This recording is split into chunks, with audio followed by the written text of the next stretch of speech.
Bonjour, bienvenue à tous dans ce premier épisode de l'émission Spoiler. Vous avez peut-être connu, qui sait, le festival Spoiler. C'est bien, tenez-vous bien, désormais nous nous attaquons à la radio. Je vais laisser mes deux comparses se présenter. Dans un premier temps, nous avons Guillaume, ici présent. Bonjour. Bonjour Guillaume. CHP. Comment vas-tu? Chips. Mince. J'annule cette blague directement. il a craqué déjà. Non, ça va, très content d'être là pour du coup effectivement cette émission Spoilers. Cette première. Ça fait longtemps qu'on en parle. On va revenir un petit peu sur qui qu'on est, quoi qu'on fait. Tout à fait. Mais avant ça, évidemment, on va laisser le troisième membre se présenter lui-même, ce bon vieux Briac. Salut. Moi c'est Briac. Ça va aussi, je suis très content d'être là. Tu es féru, Briac, peut-être de séries, une sorte de... Tout à fait, je suis doctorant et je suis spécialiste des séries télévisées. Vous êtes doctorant? En tout cas, je fais des recherches sur les séries télévisées. On va vous voyez à partir de maintenant, effectivement. Voilà, et plus précisément, je peux me permettre de le lire de Twin Peaks. C'est ça. Un peu ce qui est le prisme au centre de ton étude. Toi, Guillaume, pas du tout. Oui. Tu n'es pas doctorant. Pas du tout, non. Alors là, pas du tout. Non. Et moi, je suis. Tu es féru toi-même. Exactement.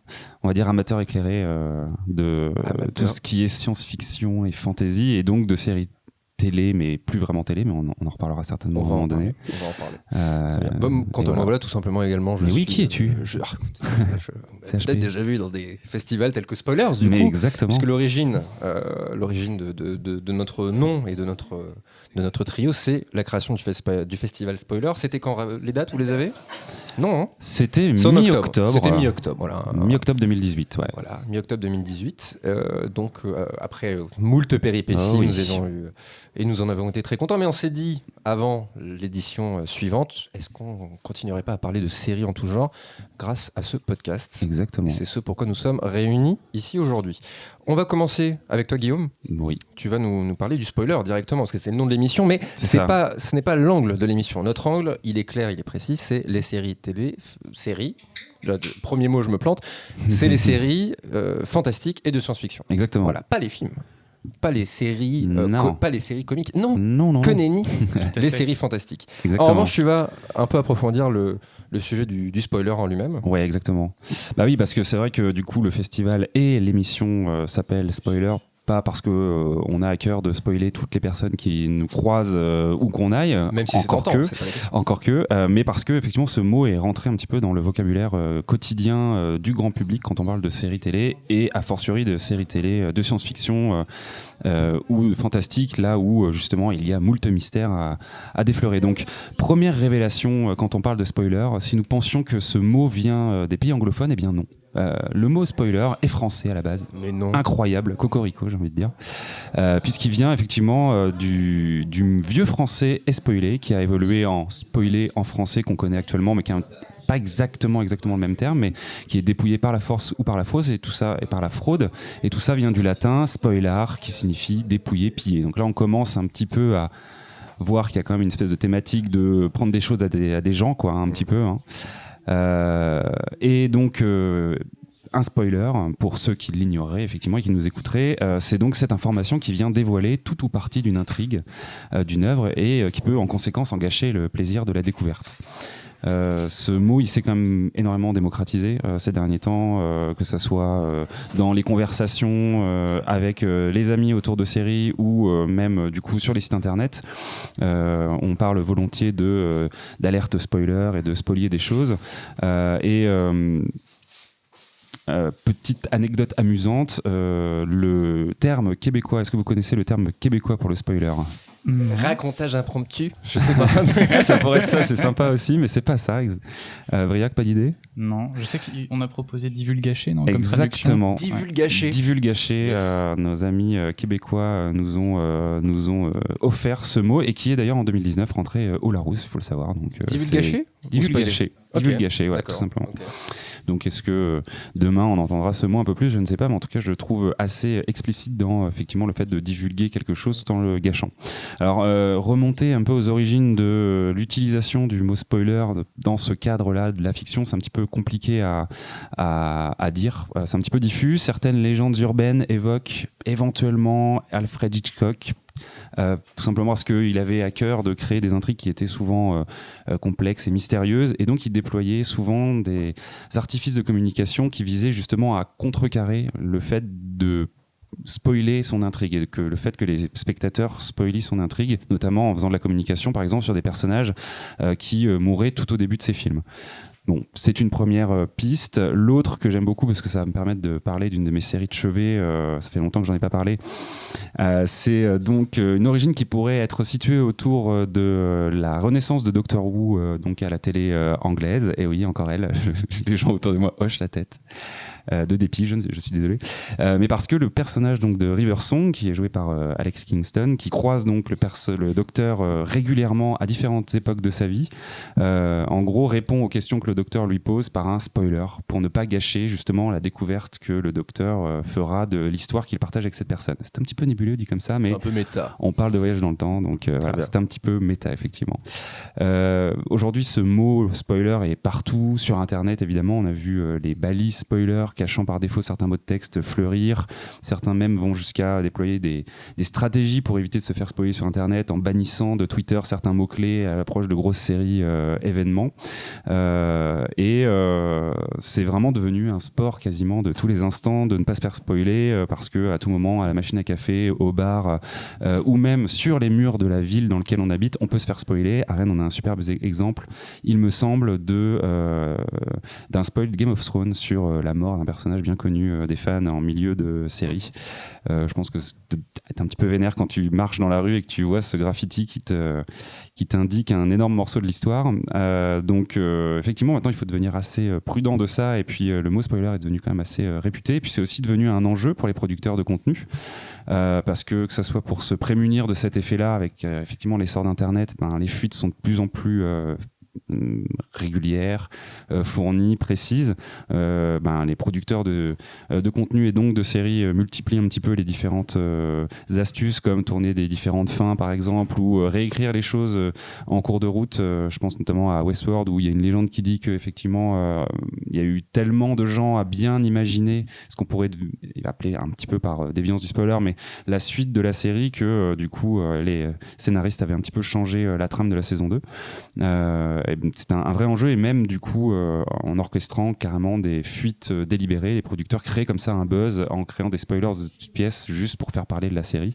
Un des exemples qui n'est pas dans la série mais qui est dans l'univers des comics est celui de Marvel, qui à une époque, il y a quelques années, a organisé une fuite sur la mort de personnages emblématiques dans ses séries X-Men, pour que la nouvelle se répande, et que donc du coup beaucoup de gens en parlent, et évidemment en se gargarisant du fait que ça soit un spoiler, mais voilà, un petit peu fake newsé entre guillemets.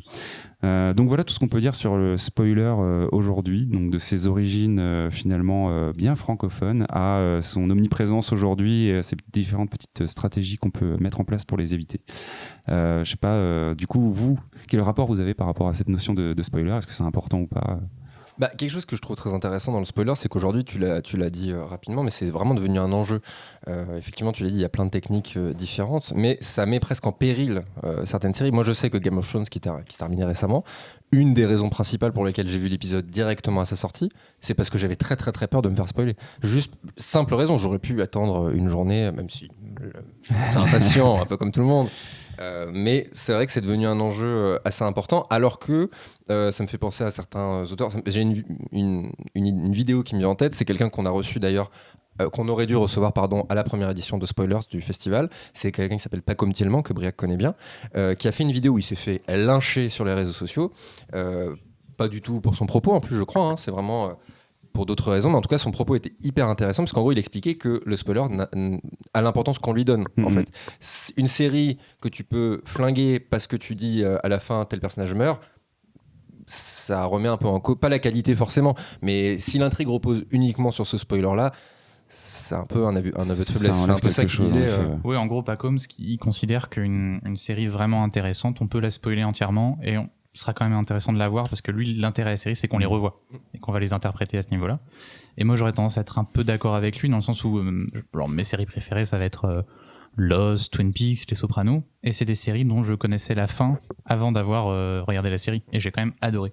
Pareil. Après, connaître c'est vrai qu'on parle de spoiler, il y a le spoiler de la fin, on va dire, et il y a aussi le spoiler des gros twists scénaristiques qui arrivent en cours de série, quoi. Quand on parle de série, c'est sûr que de se faire spoiler, on va dire, Sixième Sens, ça enlève quand même, ça donne une autre lecture du film, on va dire, pour parler de quelque chose où on va dire il y a vraiment ce gros morceau là. Après se faire spoiler la fin de Lost, j'ai envie de dire, en effet ça n'enlève pas grand chose, ça enlève peu de choses à son visionnage, parce qu'à l'intérieur de la série il y a énormément de petits moments où là on va quand même être surpris, quoi. Et je dirais même que alors Lost, je sais pas si c'est exactement Lost, on pourrait vous le spoiler maintenant, la fin vous ne comprendrez, si vous n'avez jamais vu la série, vous ne comprendriez rien du tout. Donc c'est pas, ça dépend vraiment des séries. Moi il y a plein de séries que je savais, par exemple Briac ici présent, je la placerai jusqu'au bout. Oui, les gens sauront que tu m'as spoilé Twin Peaks, un élément vraiment capital, parce qu'on parle d'un meurtre. Très bien, Briac m'a délibérément spoilé la mort, mais en même temps, ça ne m'a rien gâché au plaisir de cette série. De le savoir n'a rien remis en question, et parfois même, je dirais que on te spoil quelque chose, tu te dis attends, comment est-ce qu'ils vont en arriver là, quel enjeu ça va avoir, et je trouve ça assez fascinant. Et puis il y a même une sorte de poids que tu as sur les gens quelque part. C'est comme la série a vraiment explosé ces dernières années, le spoiler c'est un espèce d'aspect de la pop culture, tu vois ce que je veux dire, de social presque, le danger, parce que tu parlais d'un spoil de Game of Thrones, je sais précisément du gars, parce que moi je l'ai vécu. Un pote à moi s'est fait spoiler, il a mis la photo de cette mort, et il a mis je ne suis plus ami avec cette personne pour des raisons évidentes, en plus c'est vrai, et du coup mais en même temps je dis mais qu'est-ce qui a bien pu se passer, donc ça peut presque créer de l'intérêt, pour une fin ou pour un ressort scénaristique parfois capital. C'est vrai. Et moi, je me demandais un petit peu quel était éventuellement votre peut-être dernier spoiler, le truc que vous avez être fait spoiler récemment, ou est-ce que vous en avez un en tête? J'en ai quelques-uns, moi, mais... Moi, je pense récemment, on a appris l'annulation de The OA sur Netflix, que j'étais en train de regarder. Il y a un gros twist, The OA. J'ai pas vu la série, mais il y a un... On est plusieurs autour de cette table à ne pas avoir fini la saison 2. Donc. Il me restait 1 ou 2 épisodes, et du coup, quand j'ai lu un article sur l'annulation, je me suis fait spoiler. J'ai pas vu la balise spoiler, justement, et j'ai vu la fin. Mais ça me donne encore plus envie, finalement, de la finir. Moi, j'ai fait encore mieux que ça. Écoute-moi bien. Écoute bien celle-là, parce que j'ai regardé une vidéo qui dit on vous spoil les plus grandes séries du moment. Alors vraiment, l'idée de base est débile, mais je voyais la liste et je me disais, au pire, telle série, j'aurais le temps de mettre pause, etc. Faux. Westworld, je pense, parce que du coup, ça m'a un peu gâché le truc, et je me dis, ça m'a un peu quasiment enlevé l'envie de regarder la série, mais en tout cas, voilà. Et en plus, c'est en une phrase, c'est 1. Donc vraiment d'une simplicité, et vraiment, j'ai fait, mais pourquoi j'ai fait ça? Donc je me suis spoilé moi-même, c'est quand même une perf, dont je ne suis pas peu fier. Récemment, donc. Et moi, quelque part, c'est la même chose que toi, mais volontairement, c'est que je suis en train de regarder du coup la saison 3 de La Servante écarlate actuellement, The Handmaid's Tale, et je me suis spoilé volontairement les derniers épisodes parce que je trouvais ça vraiment un peu long et un peu chiant. Je commençais à en avoir marre, j'étais en train de décrocher, tu vois. Et du coup, je me suis dit, bon, allez, ça va, je vais aller vite fait sur... parce que j'avais du retard un peu sur le visionnage, et donc je vais aller regarder le résumé des épisodes pour me spoiler un peu et savoir si effectivement j'avais envie de finir ou pas, quoi. Moi, j'ai vu ça avec Mad Men. J'ai commencé à regarder Mad Men, j'ai trouvé ça tellement chiant, le mot est lâché. Je me suis dit, du coup, je vais me spoiler, je vais voir qu'est-ce que je vais... Et en fait, vraiment, même de lire, alors c'est complètement idiot, je vous l'accorde, mais j'ai lu ce qui allait se passer, mais vraiment de saison, et genre, vraiment, ça restera la même chose, et ce sera définitivement pas mon style, donc la tristesse était amoindrie. Voilà. Très bien. Merci Guillaume pour cette petite présentation du spoiler. Donc on le répète, ce n'est pas le principe de l'émission de parler des spoilers, le nom, parce que même en temps du festival, on disait c'est vrai. Du coup, vous avez spoilé des trucs. Non, pas nécessairement. En revanche, dans cette émission, nous finirons par un bon gros spoil. Exactement. Bien simple. Voilà, on vous mettra une alerte qu'on fera du coup à la bouche pour cette première. Mais en attendant, Briac va nous présenter une des parties de l'émission, qu'on a appelée, alors attention, attachez-vous de votre temps d'originalité, le rétro spoiler. C'est un concept. Briac va nous parler d'une série assez ancienne. Donc là, on est sur du 1996, donc beaucoup plus loin qu'on a l'impression. Il s'agit de Millennium. Tout à fait. Alors, ça fait 20 ans en fait. Il y a eu un moment de latence, mais je vais m'être trompé. Pas du tout. Je vais vous parler de Joséphine Ange Gardien. C'est ça. Et alors pourquoi Millennium ? En fait, c'est parce que finalement c'est un peu d'actualité, parce qu'en ce moment on a la saison 2 de Mindhunter qui est sortie sur Netflix. Or Mindhunter, c'est sur la naissance du profilage. Et il se trouve que Millennium est une des premières séries à avoir montré un profiler et à avoir montré leur méthode et leur manière d'analyser les serial killers. Alors, Millennium, ça a été créé par Chris Carter, donc le créateur d'X-Files, qui en 96, donc la X-Files avait beaucoup de succès, et la Fox lui dit fais une autre série pour nous, on sera vraiment content. Carter, il a plusieurs idées. Sa première, c'est qu'en fait, il disait qu'il arrivait un peu à capter à cette époque-là une espèce d'anxiété avec l'arrivée du nouveau millénaire. Et il y avait beaucoup de théories sur la fin du monde. Et ça j'aimerais bien retrouver ça dans une série et mélanger ça avec justement des enquêtes sur des serial killers parce qu'il était à fond sur Seven. En fait, il adorait Seven. Ok. Et on le comprend. On comprend. Et même quand le producteur qui l'aidait sur le pilote, il disait mais c'est quoi ta série ? Tu vois Seven ? Ouais, c'est Seven. Et du coup, il disait ça à la chaîne. Et la chaîne était partante là-dessus. Et ils sont même allés chercher le chef décorateur de Seven pour le pilote. Ok. Donc le pitch de Millennium, en gros, c'est l'histoire de Frank Black, qui est un profiler du FBI qui est joué par Lance Henriksen, donc Bishop de Aliens, pour les amateurs de la série. Et donc qui est un type qui donc quitte le FBI parce qu'il trouve que ça a un impact trop lourd sur sa vie de famille. Il a une fillette et sa femme, et il déménage de Washington à Seattle. Et en fait là, en secret, il va continuer à enquêter je pense sur des tueurs en série comme les profilers. Il est engagé par un groupe qui s'appelle le Millennium Group, qui est un groupe constitué d'anciens policiers ou d'anciens agents du FBI qui veulent en fait en gros affronter le mal par petites doses, justement en menant des enquêtes. Ils disent si on peut affronter le mal dans le monde en par exemple arrêtant des serial killers, on va aider le monde à être meilleur. Donc ça c'est leur objectif de base. Alors c'est très marrant parce que, petite parenthèse, mais du coup il y a quelques jours on enregistrait un autre podcast ici même et Pépé qui organise du coup ce marathon nous faisait une chronique sur la Vidoc Society, qui est exactement ce genre de société d'anciens policiers qui résolvent des crimes mais qui existe vraiment quoi. Ouais, elle s'est inspirée il y en a une autre aussi, alors je sais pas le nom, une qui existe dans la FBI et qu'en fait Chris Carter avait rencontré en tournant X-Files et que ça lui avait donné des idées. Et la particularité de Frank Black, c'est également d'être doté d'une empathie très très très forte, qui fait qu'en fait il a par moment la capacité de voir ce que voient les tueurs. Il voit le monde à travers leurs yeux, et donc forcément ça se révèle être très important quand on mène des enquêtes. Alors le gros atout de cette série déjà c'est Lance Henriksen, qui est vraiment superbe, qui est très grave, très imposant, mais aussi qui arrive à être très émouvant. Et je pense que c'est le rôle de sa vie, hein. C'est vraiment un très très beau rôle pour lui, quelqu'un qui est plutôt un second couteau au cinéma. Mais il y a aussi, dans ce second rôle, on retrouve Terry O'Quinn, le John Locke de Lost, justement, c'est ça, j'avais vu des images, qui joue Peter Watts, le superviseur de Millennium, qui s'occupe de Frank Black. Alors c'est pas un aussi beau rôle que John Locke, mais c'est sympa, et en plus il a une moustache. Donc c'est fort sympathique. Il fallait commencer par ça, Brian. Cette première saison, elle est très sympa. C'est une ambiance vraiment sombre, très forte, et c'est assez violent pour l'époque. Pour 96, faut dire, on est sur la Fox, on n'est pas sur HBO encore. Et une belle mise en scène avec des petites touches de surnaturel, surtout à mesure qu'on en apprend plus sur le groupe Millennium, parce qu'on commence à découvrir d'autres choses sur ce groupe-là. Je vais pas en dévoiler plus, mais ce qui m'intéresse véritablement, et pourquoi j'ai envie de vous parler de Millennium, c'est la seconde saison. Parce qu'en fait, dans la deuxième saison, Chris Carter était occupé sur le film X-Files. Donc le premier film, il s'appelle Fight the Future, je crois. Et donc il va chercher d'autres de ses scénaristes d'X-Files, qui s'appellent Glenn Morgan et James Wong, qui sont aussi, je crois, les créateurs de la saga Destination Finale. C'est pas ce qu'ils ont fait de mieux, sympathique. Et il leur dit, voilà, faites une deuxième saison. Et eux, ils se disent, la première saison, ça a manqué d'humour, on va rajouter de l'humour. Donc déjà, ils vont chercher le frère de Glenn Morgan, qui s'appelle Darin Morgan, qui était le spécialiste des épisodes à humour d'X-Files, qui a fait de très beaux épisodes assez méta souvent, donc il en produit 2 pour cette saison-là. Mais ils vont aussi beaucoup plus aller dans le surnaturel, et notamment en examinant un petit peu le groupe Millennium et en racontant son histoire. Alors c'est là que la série connaît quelques problèmes, parce que ça part vraiment dans tous les sens. Et on sait même plus ce que c'est vraiment le groupe. Alors en fait ça a été créé en l'an 10 après Jésus-Christ. Il y a 2 factions. En fait non, c'est le FBI qui l'a repris. Ça part dans tous les sens, mais finalement on se retrouve dans la position de Frank Black, qui ne comprend plus, qui essaie de savoir ce qui se passe. Et ce petit problème de cohérence, mais en fait il vient aussi du fait que la série, elle essaie tout. En fait on a une variété de styles et de genres total.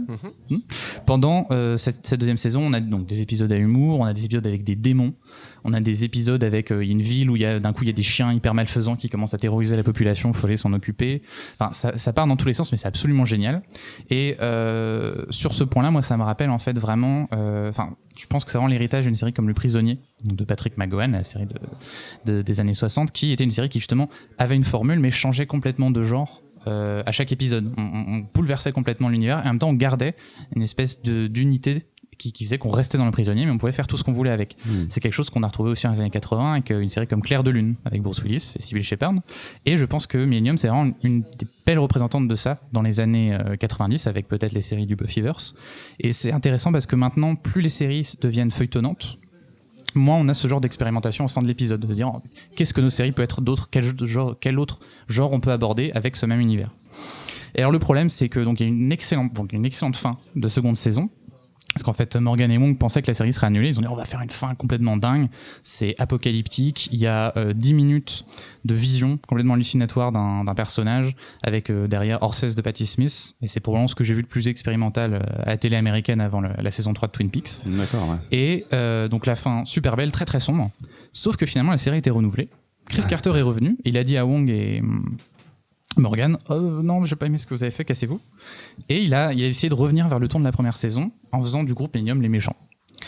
Et moi, c'est une saison que j'aime vraiment pas beaucoup. Alors là, c'est défenseur, mais il y a quelques épisodes assez intéressants.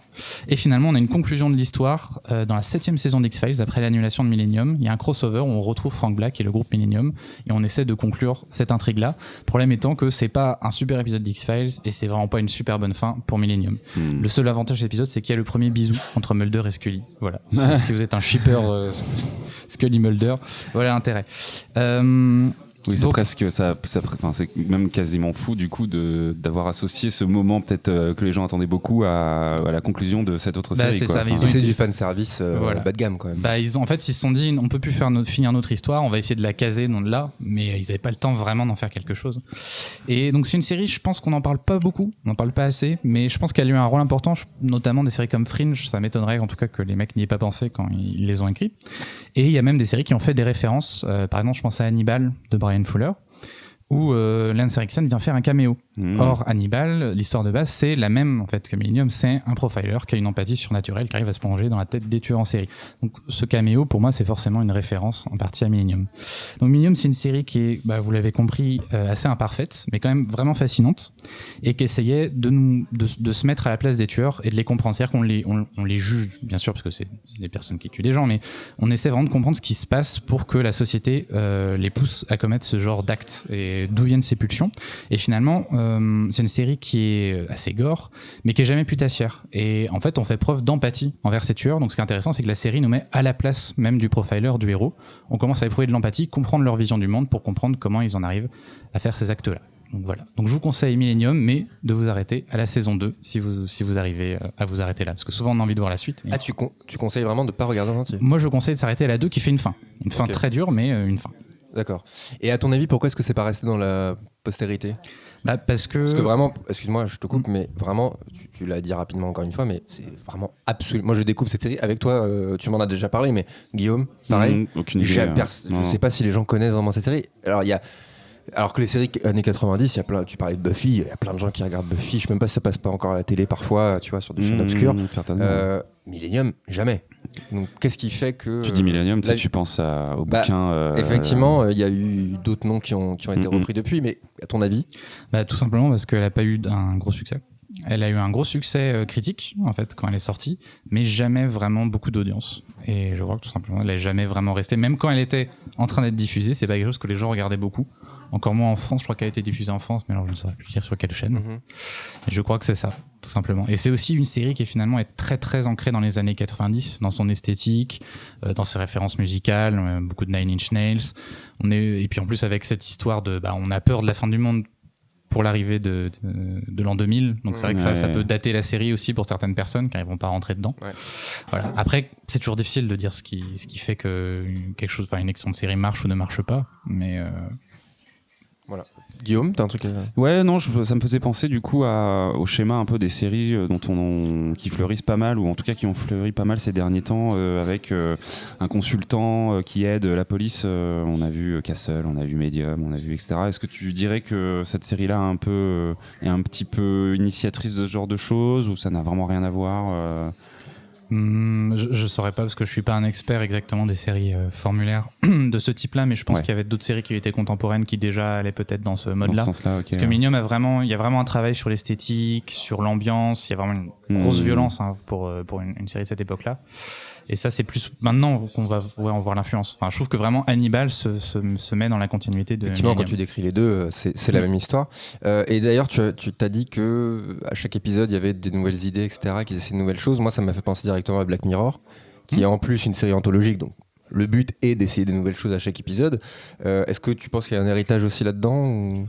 Black Mirror, je pense que c'est plutôt l'héritage justement des séries anthologiques comme La Quatrième Dimension. Oui, ça c'est Voilà. non, mais je veux dire vraiment sur ce style-là, ou est-ce que c'est juste le même style. Est-ce que c'est pas un peu Millennium, la série préférée de ton showrunner préféré? Tu vois ce que je veux dire? C'est un peu ce qui va donner les origines, Oui. mais qui n'est absolument pas connu du grand public, quoi. Ou alors très très peu. La série de ceux qui font des séries, Ouais. tu veux dire. Peut-être, mais c'est vrai qu'en même temps, j'ai pas forcément trouvé beaucoup de témoignages de showrunners justement faisant référence à Millennium. C'est finalement c'est assez rare. C'est pas comme par exemple Twin Peaks, où quasiment tous les showrunners actuels vont dire ah Twin Peaks j'adore Twin Peaks. Quand j'ai vu Twin Peaks, je me suis dit ça y est, les séries c'est de l'art. Millennium non, c'est très rare. Moi ce qui m'avait surpris par exemple, c'est d'avoir vu, je crois que c'était un interview de Alain Resnais où il parlait de Millennium. Il disait ah ouais, le générique il est super. Et en fait c'est quand il a entendu la musique du générique, donc qui est fait par Mark Snow, le compositeur aussi d'X-Files, qu'il a décidé d'engager Mark Snow. Et Mark Snow, il a fait toutes les bandes son de la fin de carrière d'Alain Resnais. Mais Alain Resnais avait des références américaines, mais des trucs hyper avant-gardistes, enfin par rapport à nous du coup de maintenant. Mais effectivement, il a été vachement inspiré de beaucoup de choses. Et comment toi, est-ce que tu en es venu justement à cette série? Tes recherches, ça fait un moment, mais je crois que j'étais en train de regarder X-Files et puis j'ai commencé à regarder un peu ce qu'avait fait Chris Carter et je suis tombé sur cette série-là, puis le pitch m'a intéressé et du coup je me suis lancé. Alors à trouver en France, c'est assez simple, à trouver en DVD d'occasion sur des sites d'occasion. Neuf, souvent c'est un peu cher parce que ça n'a pas été réédité, mais ça se trouve d'occasion. C'est dommage par contre qu'il n'y ait pas un transfert Blu-ray, on aimerait bien l'avoir en HD. Et bon. Et dernière question, parce que tu en as parlé rapidement, mais le fait que ce soit le même monde que X-Files, c'est extrêmement rare, non, dans une série. Moi, j'ai pas beaucoup d'exemples, ou alors quand c'est assumé, évidemment. Bon, j'ai pas d'exemples qui me viennent, tu vois, mais est-ce que c'est quand même, d'un point de vue juste production, etc., tu vois, pas forcément de l'intrigue, c'est quand même quelque chose de rare, non? C'est plus ou moins rare. Après, il y avait déjà ça dans certaines séries des années 60 qui étaient des spin-offs en fait, donc forcément il y a le même univers. Mais il y a ça aussi finalement. Et là, c'est pas un spin-off. C'est pas un spin-off, voilà. En fait, c'est juste deux séries du même créateur qui fait des petites références. Crossover en fait. Voilà, et finalement ça finit sur un crossover. Disons que je crois qu'il y avait je me trompe peut-être, mais je crois que dans un des premiers épisodes de Millennium, on peut voir Scully et Mulder à l'arrière-plan quand il est au FBI. Je suis pas sûr. J'adore les détails comme ça dans les séries, les petites. X-Files, apparemment, un jour, il va bien falloir que je m'y mette. Apparemment, X-Files fourmille de ce genre de petits détails. Moi, j'adore. Voilà. Je crois me souvenir d'un détail comme ça, mais je peux pas vous garantir. Il faudrait revoir le début. Et est-ce que, du coup, question sur auquel je viens en vous entendant là, mais est-ce que regarder Millennium, ça apporte une autre vision du monde d'X-Files ? Est-ce que ça l'agrandit ou est-ce que ça le travaille d'un certain aspect ou pas forcément? Pas forcément, parce qu'en fait, c'est le même monde dans le sens où ils se permettent de faire rentrer les personnages, mais les deux séries n'en ont en fait rien à faire de l'autre. C'est-à-dire que si Millennium 10 c'est la fin du monde maintenant dans ma série, okay, ouais. Ils en ont rien à faire que ce soit pas le cas pour Mulder et Scully. Et puis surtout un peu des fanservice finalement. Oui, il y a de ça, c'est juste ils se font plaisir quoi. Ouais, c'est ça. Et puis parce que même de toute façon c'est des séries qui ont des sujets différents, donc Millennium, les serial killers, puis ensuite les prophéties, les sectes, les démons, alors que X-Files, il y a du démon, mais il y a aussi toute l'intrigue sur les extraterrestres, la colonisation. Finalement ça se rejoint pas vraiment, donc c'est difficile de les faire se rencontrer et de faire en sorte que l'une révèle des choses de l'univers de l'autre. D'accord. Ok. Oui, du coup, c'est Chris Carter qui a été très libre en fait voilà. dans ces deux cas. Comme quoi, l'importance c'est le showrunner en fait finalement. C'est ça. Très bien. Alors qu'un scénariste n'est pas forcément le showrunner de la série. On va passer à la séquence suivante et justement la transition est toute trouvée avec Damon Lindelof. Qui, alors, on va le préciser maintenant, comme ça c'est fait. Le son que vous entendez en arrière-plan, c'est pas mon ventre qui gargouille, c'est tout simplement des travaux qui se déroulent dans les studios. Dans les studios où nous nous trouvons. Donc n'y prêtez pas attention de toute façon. Et autre chose qu'on n'a pas dit, mais évidemment, vous pouvez réagir sur un chat que je vois à ma droite. Si vous avez des questions, des réactions sur ce qu'on est en train de dire, surtout, n'hésitez pas. Du coup, je vous disais, une transition toute trouvée. Damon Lindelof, maintenant c'est un grand scénariste des séries télé américaines. Il n'est pas showrunner de la série dont tu vas aussi nous parler un peu plus tard. Je parle du spoiler de fin d'émission, ne ratez pas, restez jusqu'au bout surtout. Il est showrunner de cette série ? Oui. D'accord. Parce que non, mais justement, c'est la question. Tu vas nous présenter cette personne. Non, mais c'est parfois un peu. Moi, on va en reparler, mais Damon Lindelof, j'ai souvent l'idée d'un espèce d'incompris. Tu vois, un coup, on sait pas exactement ce qu'il fait, mais quand c'est lui qui fait, il s'en prend plein la gueule et en fait non, etc. Donc, tu vas nous présenter ce bon vieux Damon. Tout à fait. Alors, je pensais faire un petit topo sur sa carrière pour arriver un petit peu à son actualité. Ça tombe bien, j'adore les topos. Voilà, on va faire un petit topo. Et ensuite, on va arriver à son actualité qui est intéressante parce qu'elle est très représentative, un peu, on va dire, de deux axes de sa carrière. Ouais. Alors, Lindelof, donc gamin des années 80, enfin 70-80, il a grandi avec Star Wars. C'est quelqu'un qui a été traumatisé par Pulp Fiction, donc avec sa chronologie complètement retournée, qui forcément on retrouve en fait dans ses séries, hein, son goût pour les temporalités bousculées, et aussi bien sûr par Twin Peaks, qui il était complètement fasciné, obsédé par Twin Peaks, et on retrouve carrément ça dans les séries qu'il a créées ensuite. Et alors étonnamment, il n'a pas commencé tout de suite dans la télévision, mais au cinéma. En fait, donc lui, il voulait être scénariste, mais il s'est dit si je veux réussir à vendre mes scripts, est-ce que ça se passe bien, il faut que je connaisse le côté un peu business. Donc il a travaillé dans des agences pour acteurs, il a travaillé dans des boîtes de prod, et en 98, il tombe sur Les Sopranos. Et là, il se dit ah ouais, ok, on peut faire ça. Bon bah du coup, faut que je fasse des séries. Et après, il appelle tous ses contacts, il trouvez-moi un job dans une writer's room, faut que je m'y mette, faut que j'apprenne, même si j'amène le café, je commence. Donc il a fait une première série où je crois qu'elle a été annulée, même peut-être avant qu'elle sorte au bout de 2 épisodes. Il a pas fait grand chose dessus, qui s'appelait Wasteland. Et ensuite, il a été engagé sur Nash Bridges. Avec Don Johnson. Avec Don Simpson. Don Johnson. Père de Dakota Johnson, donc forcément c'est ça. Quelle question est-ce que tu te poses? Non, le nom de la personne? Non, mais Don Simpson, c'est pas le mec de Miami Vice? Écoute, continue, je vais aller vérifier. Dis-moi pour Nash Bridges. Si je suis à tort, je saurais te le... Et dont le showrunner était Carlton Cuse. Et Carlton Cuse, c'est devenu son mentor et c'est la personne avec qui il a travaillé sur la série dont on va parler tout de suite. Ensuite, Nash Bridges s'est arrêté. Il a travaillé quelques années sur Crossing Jordan, donc je crois que c'est Preuve à l'appui en français. Oui. C'est dont je ne peux pas vous dire grand-chose, je l'avoue. C'était un policier sur des médecins légistes, il me semble. Puis des preuves, et puis il y a de l'appui. Grâce aux preuves, il y avait quand même cet acteur de Sliders, il me semble qu'il jouait du coup le rôle du flic. Il y avait Miguel Ferrer de Sliders du monde parallèle. Tout à fait. Avec Jerry O'Connell. Ouais. Est-ce que c'est cette personne? Il me semble que c'est ça, ouais. J'adore cet acteur.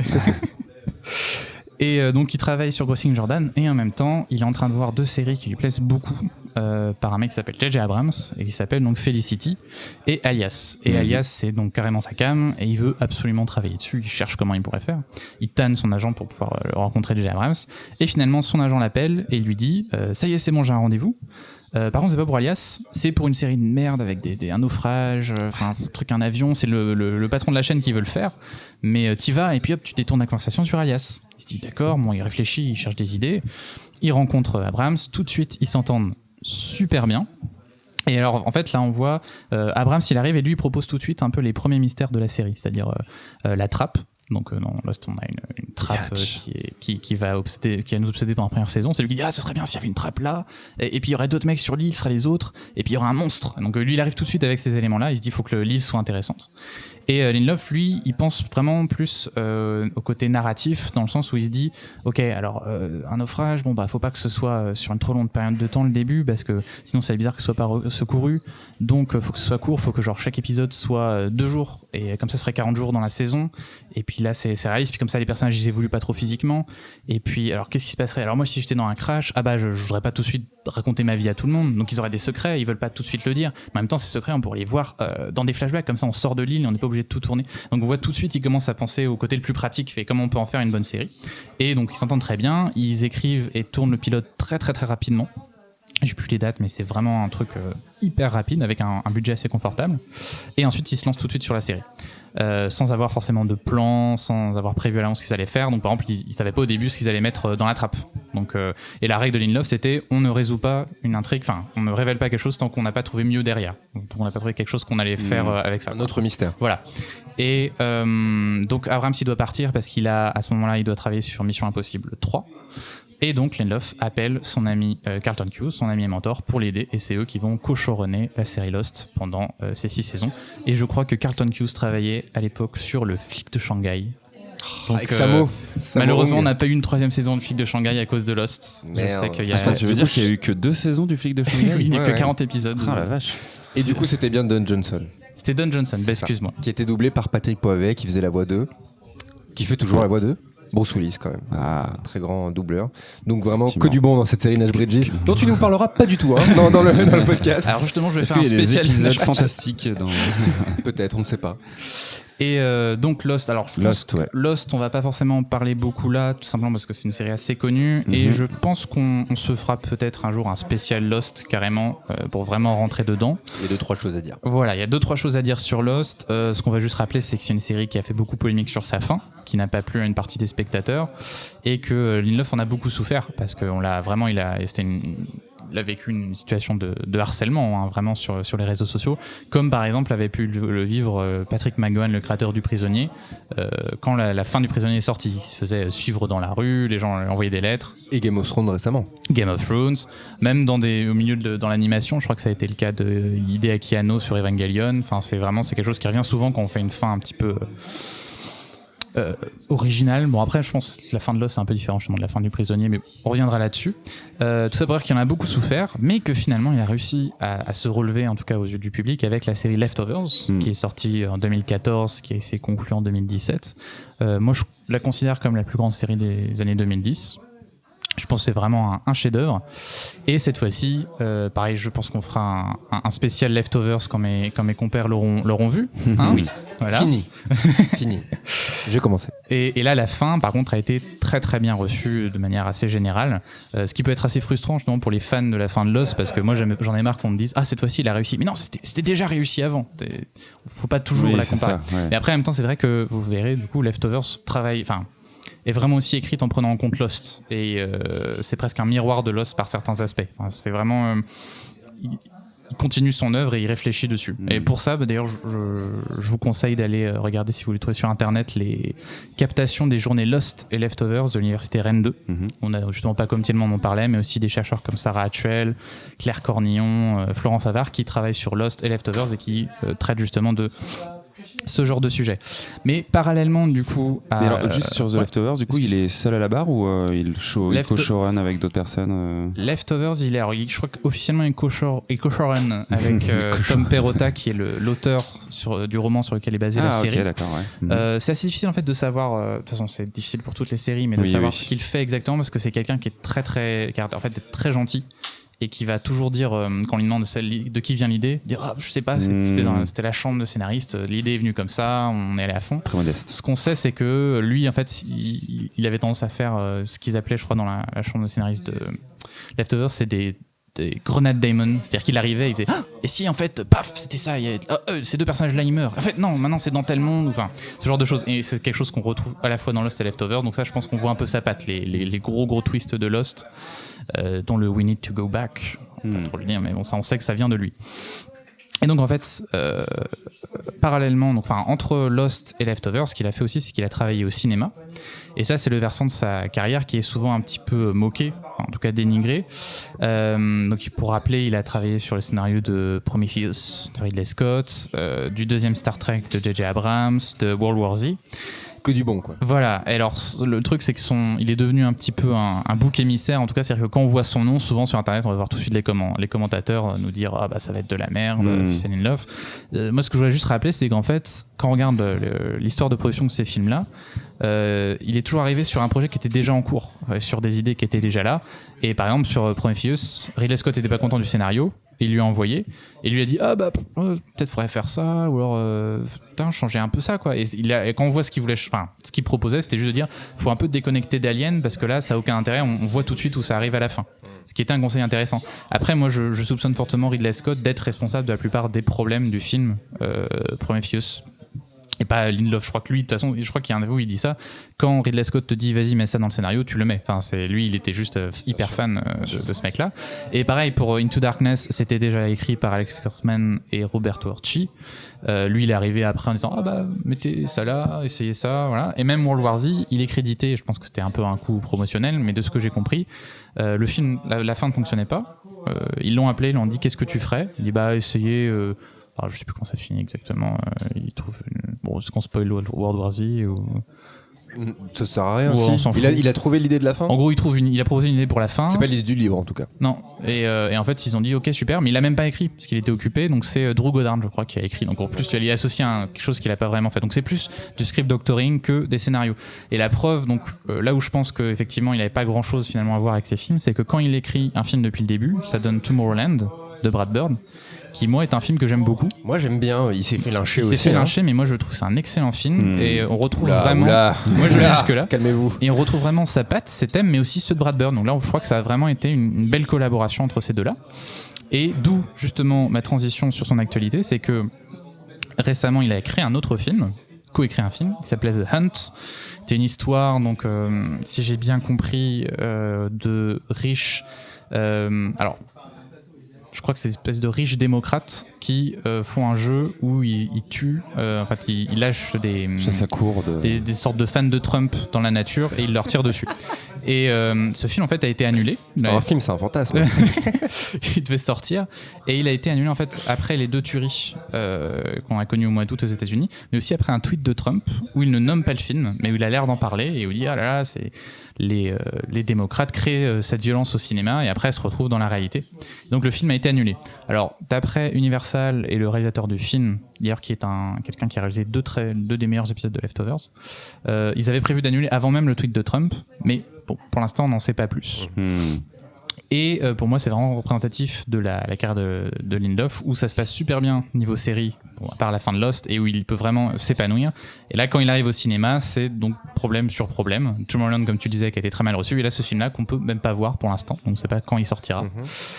Et justement pour aller dans l'autre axe de sa carrière, en octobre il va sortir une nouvelle série, donc l'adaptation de Watchmen de Alan Moore et Dave Gibbons, qui moi je trouve a l'air absolument génial. Alors visuellement il y a que des visuels pour l'instant, ça a l'air incroyable. On peut toujours être déçu, mais j'aurais tendance à lui faire confiance après avoir fait 2 des meilleures séries de tous les temps. Surtout qu'il faut savoir que c'est son livre préféré. C'est vraiment, il est plus que Bible, hyper fan de Watchmen. Ça a été toujours une de ses influences avec aussi Stephen King. Ça c'est vraiment ces 2 références. Et en plus, ce qui m'intéresse moi avec ça, c'est que c'est à la fois, ça a l'air d'être à la fois une suite à l'histoire du roman graphique, mais aussi un peu une réécriture sur certains points. Donc on retrouve un peu ce qui a été fait sur Sherlock par exemple, ou sur Hannibal ou Fargo, qui sont des réadaptations en changeant des choses, en bousculant un peu, en trouvant un autre axe pour rentrer dans l'œuvre. Et c'est ce qu'il disait, je crois qu'il a dit ce qu'on va faire avec Watchmen, on va faire un remix, on va garder la ligne de basse, mais on va la mettre un peu différemment, et puis ça on va mettre ça. Donc moi j'attends beaucoup. Et en même temps, je pense que ça reste quand même assez risqué pour lui, parce que c'est vraiment la bible de toute une partie de la communauté geek, et qui lui a pas encore pardonné la fin de Lost, ou justement son travail au cinéma. Ouais, donc ça va être assez décisif, je pense, pour lui. Il arrive aussi à un moment donné où HBO se cherche un peu le prochain blockbuster, on va dire, de sa ligne éditoriale, parce qu'a priori Westworld n'est pas exactement fidèle à leurs attentes, et Game of Thrones se termine. Niveau audience, tu veux dire ? Ouais. Ah ouais. Je crois que ça marche bien, mais pas autant que déjà, c'est ça, voilà. Juste sur ce point, déjà Tchernobyl leur a donné une transition parfaite. C'était de l'après Game of Thrones. Ça a presque un peu étouffé le scandale de la fin de Game of Thrones. On peut parler de scandale malheureusement. Qu'est-ce que je voulais dire qu'est-ce que tu venais dire sur Watchmen ? Je suis pas complètement d'accord parce c'est important pour lui. Ouais. Sur la pression, parce que Watchmen, pour beaucoup de gens, c'est tout simplement un film de Zack Snyder. Faut pas oublier ça. Ouais, et moi, vrai. C'est un film que j'adore. Zack Snyder a changé la fin de Watchmen. Il faut des bollocks grosses comme la table pour changer la fin de Watchmen. Si comment il s'appelle Damon, je l'appelle Damon, avait fait ça, lui, il se serait fait lyncher. Zack Snyder s'est pas fait lyncher pour avoir changé. Et la fin est par les amateurs du bouquin aussi, il y en a beaucoup qui sont contre et qui pensent que ça dénature la fin. Oui, mais ça reste enfin, l'idée est la même en fait, c'est le propos. Et dans le bon, on va pas spoiler Watchmen. Ouais, dès le premier, ça va faire beaucoup. Enfin, le comics, je parle. Donc en fait, est-ce que tu es sûr que c'est la suite de Watchmen ? On est sûr de ça ? Ça a l'air très clairement, en tout cas dans les bandes annonces. On a des personnages. En tout cas, il y a des personnages vieux. Voilà, c'est ça. On a le spectre soyeux. Il n'y a pas de vieux dans. Non, mais c'est les personnages du roman qui sont vieux. Ah, oui, d'accord. Donc ça a l'air de se passer après. Ça a l'air d'avoir gardé la fin du roman. On a effectivement. Parce qu'on a une mention dans, je ne dis pas quoi, mais. D'un certain personnage. Et d'un gros machin. Certaines choses, voilà. Et oui, ça a l'air vraiment de détendre en tout cas la fin du bouquin. Il va jouer avec ça, et je pense que c'est d'ailleurs ce qu'il y avait de plus intéressant à faire. Et j'ai l'impression qu'il y a aussi quand même un espèce de retour à du passé dans cet univers sur un certain personnage qui a l'air d'avoir un ancrage dans un truc un peu historique. Enfin, effectivement. En fait, je crois qu'il adapte aussi en partie. Tu peux dire le personnage, peut-être pas l'événement, mais le personnage. Non, je saurais pas te dire. Si vous avez. Parce que oui, tu sais pas. Je crois que c'est un nouveau personnage qui a un masque en forme de miroir ou un truc comme ça. Et ça, je crois que c'est un nouveau. C'est l'espèce de bourreau, j'ai vu là, qui a un visage tout noir. Celui-là sur un cheval. Non, tu sais, avec un gros col comme ça. Il était dans les. Voilà. En fait, je crois qu'ils vont adapter en partie parce que si vous avez lu le roman, il y a des épisodes et il y a à la fin de chaque épisode, enfin de chaque chapitre, il y a un petit truc, genre par exemple des mémoires d'un des personnages ou un article de journal, et on parle beaucoup des anciens super-héros parce que c'est la première génération de super-héros de Watchmen, et je pense qu'on va. Voilà, on va avoir, je pense, on va pas mal en parler dans cette série-là. Ouais. C'est pour ça que je me demandais si c'était la suite. Est-ce que ce serait pas une espèce de préquel Je pense que ça va être les deux, probablement. Mais pour revenir à Damon Lindelof directement, tu disais Tom Holland revient sur les thèmes, etc. T'as pas forcément. Est-ce que tu peux nous en dire plus sur les thèmes propres à Lindelof ? C'est quoi ? Tu vois, avec des mots-clés, quoi. Vraiment, je sais pas. Je pense un des thèmes principaux, c'est le thème de l'élection, dans le sens être élu, enfin. Être choisi par le destin pour un rôle, et qu'on retrouve par exemple dans le personnage de John Locke dans Lost, qui reste tout le temps convaincu qu'il a été choisi et qui va peut-être déchanter. Voilà. Et alors que d'autres personnages comme Jack justement essaient de refuser ce rôle à plusieurs reprises, et je crois qu'on retrouve vraiment ça notamment par le personnage qui est joué par George Clooney. Dans Tomorrowland c'est moins criant, mais voilà, cette frustration, on a beaucoup des élus vieux, des mecs qui ont raté le truc, qui restent très amers par rapport à ça. C'est un thème qui m'intéresse beaucoup, par exemple. Ça, c'est ce que je retrouve en tout cas dans Tomorrowland, qui me semble vraiment venir de lui. Mais je parle pas forcément de Tomorrowland, dans des trucs qui se. Je pense qu'il y a ça. Parce que Lost, c'est quand même une série chorale, donc mais effectivement, c'est un truc qui se retrouve sur beaucoup, même sur les. Bon, il y a un personnage principal qui se révèle. Moi, j'ai pleuré à ce moment-là quand on découvre que lui est quasiment un élu aussi dans Lost. Tu vois de qui je parle. Il y a aussi l'histoire des gens qui veulent pas être élus aussi. Ça. Et je pense, et ça m'évoque aussi le personnage j'ai pas son nom, de Leftovers, je parle Justin Theroux. Kevin Garvey. Voilà. Il y a un peu ce côté-là, non ? Tout à fait. Il veut pas en fait. C'est même son intrigue principale. J'en ai déjà chié suffisamment, laissez-moi tranquille, quoi. C'est ça. Tout à fait. Très bien. Merci beaucoup, Briac. Guillaume, c'était super intéressant. Non, je trouve que c'est une figure du coup hyper intéressante, parce que effectivement c'est presque une marque entre guillemets maintenant, comme tu le disais, Briac, il est appelé sur des films et on le reconnaît parce qu'il a fait des séries qui étaient hyper populaires, mais finalement on sait pas exactement quel est son impact, et j'ai l'impression qu'il empathie plus qu'autre chose, donc il est assez jeune, je pense encore, Lindelof, donc il a encore plein de choses à faire, et ça fait partie des auteurs qui dans le futur effectivement je pense vont nous donner des belles choses si on leur laisse la place, et notamment au cinéma ça serait cool qu'il ait la liberté de faire un peu plus de choses. Oui, mais en même temps maintenant la hiérarchie des médias c'est un peu inversé, les séries c'est plus la petite sœur de la télé, du cinéma, pardon. Donc en même temps, est-ce que lui, enfin, de ce que tu me dis, ça fait très puriste ce que je veux dire, je connais pas bien sa carrière, mais est-ce qu'il est pas temps qu'il comprenne que son avenir n'est pas au cinéma, ou en tout cas pas pour l'instant, et qu'il continue à à devenir un grand des séries télé? Je pense qu'il l'a compris, justement. J'ai l'impression de l'avoir lu ça dans l'entretien qu'il en parlait, mais je crois qu'il a compris que... Moi, il me l'a dit en tout cas. Voilà, on en parlait mardi dernier. On un Twister, il m'a dit, Charles, je crois que le cinéma, c'est pas pour moi.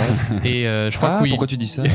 Il commence à comprendre que c'est là sa vraie force. Mais ça, c'est vraiment un problème des showrunners des années 90-2000 qui ont tous voulu un peu passer au cinéma. Alors bon, avec plus ou moins de succès. Donc on a Joss Whedon, donc on aime ou pas Avengers, c'est un succès. Moi après, je trouve que c'est 1000 fois moins intéressant que ce qu'il est capable de faire en série. Lui, c'est le meilleur exemple de mec qui a voulu toucher un peu qui est un Icare, soleil, entre guillemets, et qui s'est mangé. C'est ça, qui est quelqu'un d'incroyable, ce qu'il peut faire avec une série, et le cinéma c'est pas très intéressant.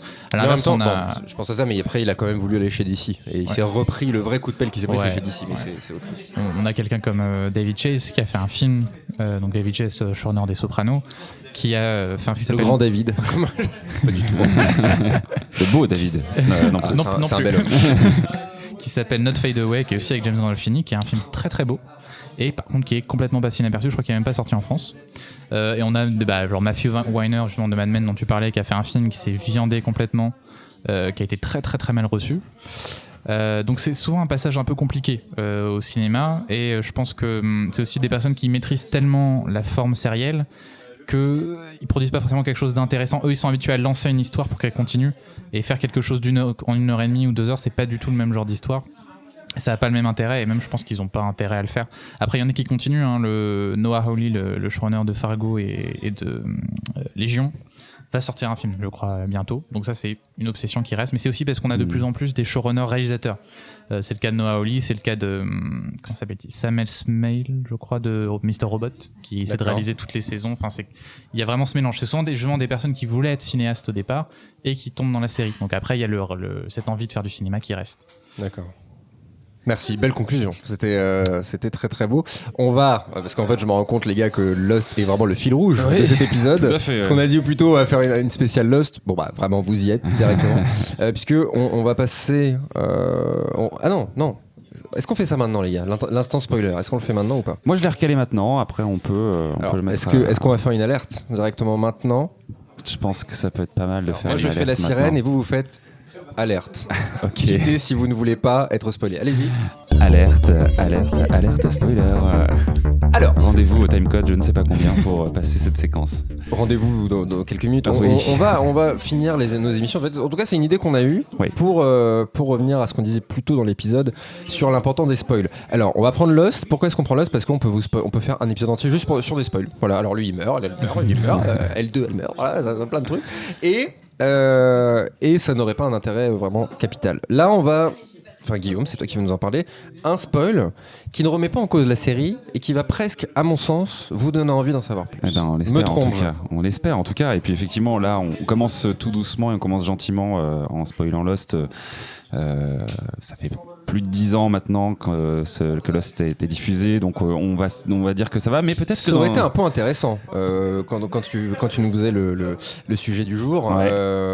À quel moment il y a la prescription du spoil, tu vois ce que je veux dire? Ouais, genre Star Wars, je suis ton père, vraiment, ou Ross et Rachel, dans Titanic Friends, à la fin il coule. Voilà. Non mais en même temps, Titanic, les gens ont vite dessus, tu vois. En même temps, ce sera un sujet. Est-ce qu'il y a une date de prescription à creuser? Tout à fait. Donc revenons en tout cas à nos moutons effectivement et parlons un petit peu de Lost. Lost les disparus, s'il te plaît, je tiens. Lost les disparus. Au titre français. On pensait effectivement qu'ils étaient presque seuls sur l'île, puisque bon, en saison 1 déjà effectivement on a quelques indices sur le fait que ce n'est pas le cas. Mais spoiler, attention, ouvrez grand vos oreilles, saison 2, on découvre Desmond au début de cette nouvelle saison et ça change toute la série. Alors pour rappel, très rapidement, Lost c'est donc une série de 2004 créée par J.J. Abrams, Damon Lindelof dont on vient de parler et Jeffrey Lieber et c'est diffusé sur ABC. Chez nous sur TF1. Moi je l'ai regardé sur TF1 à l'époque et j'attendais les épisodes avec beaucoup d'impatience. C'est une série qu'on va qualifier entre guillemets de high concept avec une histoire de survivants à un crash d'avion sur une île déserte qui va se révéler un petit peu spéciale. On en a également parlé un petit peu avant avec Briac. La saison 1 se déroule, on va dire, de manière assez classique, entre guillemets, dans le sens où, effectivement, on va suivre la découverte des survivants de l'île déserte avec quelques éléments un petit peu surnaturels. Enfin, assez banal, même, quand tu as tout vu. Je sais pas si Break, t'es d'accord avec moi, mais la saison 1, comme beaucoup de grandes séries d'ailleurs, moi, on parlait des Sopranos plus tôt, et saison 1 des Sopranos, c'est loin d'être la meilleure. Et la saison 1 de Lost, elle est sympa, elle est toujours agréable à regarder, mais quand tu sais ce qui arrive derrière... Exactement. Elle est importante, parce qu'elle établit vraiment, faire en sorte que tu es vraiment très attaché au personnage, ce qui va donner de la force au mystère de la série. Les souvenirs. Et c'est même en fait, ce qu'expliquait Abrams et Villeneuve, c'est que c'était même un piège qu'ils avaient créé pour la chaîne, qui leur avait dit nous on veut bien, mais il faut que ce soit des épisodes séparés. Et ils ont dit d'accord, on fera en sorte que chaque épisode peut être vu un peu indépendamment des autres. C'est ça, oui, d'accord. Et c'est ce qu'ils ont fait au départ, mais très rapidement ça devient vraiment Lost. Et je pense qu'au bout d'un moment, la chaîne a compris qu'il fallait laisser faire, quoi. Mais la série se suit, et on reprend les grands thèmes, les grands, comment dirais-je, aidez-moi. Les grands trucs qu'on retrouve dans toutes les grandes séries, voilà, j'ai pas le mot exact, les motifs un petit peu, et notamment le cliffhanger. Effectivement, ouais. Et donc du coup, saison 1, effectivement, voilà, tout se met en place tranquillement et on finit sur donc cette obsession de cette deuxième partie de saison 1 de la découverte d'une trappe mystérieuse dans le sol, et la saison 1 nous laisse sur l'ouverture de cette trappe, mais dont on ne sait pas qu'est-ce qu'il y a derrière. Et donc effectivement, spoiler, saison 2, épisode 1, Lost s'ouvre sur un homme qui évolue dans un univers que je qualifierais un petit peu de rétro-futuriste, dans ce qui semble être un appartement, plutôt sympa d'ailleurs, petite douche, petite muscu, petite musique avec le vinyle, petit déjeuner, bref, quelque chose qui sur le moment nous sort complètement de ce qu'on connaît de Lost et ce sur quoi on était arrêté, puisqu'on attendait la résolution de ce gros cliffhanger de la trappe, et effectivement un bruit mystérieux mystérieux plus tard, l'homme s'active et lance un système un petit peu d'observation qui, de fil en aiguille, nous laisse découvrir Jack et Locke, deux des héros de la série, la tête penchée sur du coup cette fameuse trappe, et on découvre en fait que tout ce qu'on vient de voir, c'est ce qui se passe dans la trappe. Qui fait le lien direct avec, parce que la fin de la saison 1, c'est vraiment la caméra qui reprend descend, le plan. Ouais. Parce que je pense maintenant d'ailleurs, est-ce que c'est pas fait pour qu'on dise c'est un souvenir, justement, dont on parlait à l'instant? Je pense que c'était pas fait pour que ce soit, on pense que c'est un flashback. On peut se dire en effet qu'il y a un côté rétro. Il y a un côté rétro dans en tout cas dans les objets qui nous montrent. Il y a clairement un côté un petit peu années 70 dans l'univers de cet homme qui vit quelque part, et donc effectivement ça nous crée un petit peu une dissonance de où est-ce qu'on est et qu'est-ce qui se passe. Et en effet, on découvre que c'est la porte du bunker. En fait, ce cliff-là et ce début de saison-là, il est très important pour la série parce qu'en fait, il ouvre toute la mythologie autour justement du bunker, de la Dharma Initiative et du personnage dont effectivement on va révéler le nom ici, qui s'appelle Desmond et qui est un des personnages, si ce n'est peut-être en tout cas Miles, c'est dans Assassin's Creed, non? Ouais, c'est ça. Qui est un des personnages en tout cas très très apprécié des gens, et peut-être pas un des meilleurs, mais en tout cas un des très bons personnages, donc voilà, c'est un moment qui est important, qui est charnière pour la série, parce qu'effectivement il relance la saison 2 qui est souvent une saison je pense qu'il y a un enjeu, parce que quand il y a eu un succès derrière, il faut qu'on puisse renouveler la promesse de la suite des aventures, et il y avait peut-être une frustration, je pense, des fans de la fin de la saison 1. En tout cas, moi, c'est comme ça que je l'ai vécu à l'époque. Et là, c'était clairement, un vrai gros cliffhanger qui avait fonctionné, quoi. Il y avait un petit côté Lost, c'est cool, il y a des mystères, mais on nous donne pas trop à manger rapidement, quoi. Il y avait un côté un petit peu comme ça, ce qui sera le cas sur toute la série au final, mais en tout cas, là, début de la saison 2, directement, on nous offre ce qu'on nous promettait de nous faire découvrir en saison 1. Et encore une fois, il y a l'ouverture à énormément de choses. Il va se passer plein de choses dans ce bunker, des choses très importantes pour les personnages et pour l'île. Et donc, c'est pour ça que je l'ai retenu pour ce premier instant spoiler, et qu'on l'a un petit peu retenu tous ensemble. C'est que normalement, ça vous spoil pas grand chose, mais ça reste rien en question, en tout cas, un moment en tout cas très important. Et je pense qu'il vraiment, là pour le coup, si tu le sais, en tout cas, quand tu le sais pas, apporte vraiment une surprise assez précieuse, quoi. Et pour nous qui réfléchissons un petit peu au médium, c'est vrai que c'est là. Est-ce que c'est pas le moment où la série part en vrille en quelque sorte? C'est là où elle rentre dans le fantastique, enfin pas dans le fantastique, mais dans le mystère, quoi, le mystère complet. Parce qu'il y a déjà, pour le coup, c'est du fantastique, c'est Locke qui est ah, ça c'est un spoil ou pas? On en parle de Locke qui a des problèmes de mobilité. Oui. Est-ce que c'est fantastique? C'est pas fantastique. Ah bah si là t'es handicapé depuis 40 ans, et enfin depuis des années, et que sur le moment, t'as un crash d'avion et tu peux marcher. Il y a le monstre qu'on a aperçu brièvement. Il y a le monstre dans la saison 1, on n'a pas aperçu. On l'a vu en champ. On voit très avec vite. Le pilote, non? On voit passer un moment. Non, je crois que c'est dans la fin de saison. On l'aperçoit très vite passer un moment. Ok, d'accord. Et il y a 2-3 éléments. Enfin, on a des suspicions autour du personnage. C'est là de que Walt, ça devient une grande série, je pense, parce que moi vraiment, du coup, vous aussi vous l'avez vécu à l'époque, et moi vraiment, je me rappelle ce cliffhanger, c'était genre, mais qu'est-ce qu'il y a de ça? Mais c'était là, et la saison 2, Mama Cass, c'est la musique, moi j'adore cette musique, notamment parce que Make Your Own Kind of Music, tu te dis waouh. Qu'est-ce que c'est que cette histoire? Et même avec là, en préparant effectivement l'émission, je l'ai re-regardé. Enfin, il y a un truc, quoi. Dans cette scène, il y a un truc. Le montage est vachement cool, la réal est vachement cool. Il se sent et en même temps, était même pas déçu d'avoir eu ce cliffhanger, parce qu'il y a des cliffhangers malheureusement. Tu dis bon, en fait c'était ça. Et là non, quoi. Et il le savait pas, du coup. Ce que tu sous-entends, il le savait pas en tout cas. Tout de suite. Que ce qu'il y avait dans la trappe, non, pas tout de suite. C'est incroyable. Mais je pense que c'est une scène importante aussi parce que ça va dicter un peu le fonctionnement de la série et leur goût pour les mindfuck complets, en fait. Et il y a plein de scènes après dans la série où tu penses être par exemple sur l'île et en fait on n'était pas du tout sur l'île. Là t'en dis trop là. Non mais je dis pas lesquels. Là, et chaque même première minute de chaque saison à partir de là jouera sur ce côté mindfuck. On sera toujours une énorme surprise par rapport à ce que tu attends de la série. On ne saurait que vous conseiller Lost. Même moi qui ai mis du temps, Dieu sait que j'avais galéré à me motiver pour regarder cette série, et Dieu sait que on l'a vu ensemble d'ailleurs le dernier épisode, rappelle-toi. Oui. Et je t'avais dit ça ne pourrait pas être un film.